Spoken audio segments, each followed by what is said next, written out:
Prokuria e posaçme ndodhet në një fazë të rëndësishme të konsolidimit,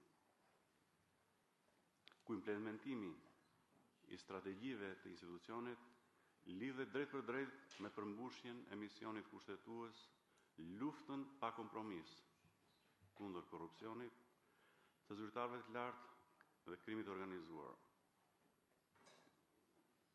Po aq e rëndësishme është dhe mbrojtja dhe integriteti i pavarësisë së institucionit. Mbrojtja e magjistratëve prokuror nga sulmet e padrejta që i bëhen për shkak të detyrës ose gjatë detyrës.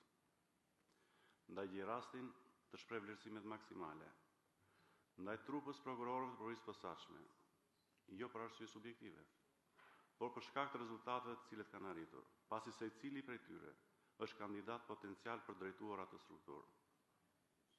E thash më lart, jo për arsye subjektive, por për shkak të rezultateve që kanë arritur, të cilët fal angazhimit personal kanë arritur rezultate konkrete në luftën kundër kriminalitetit.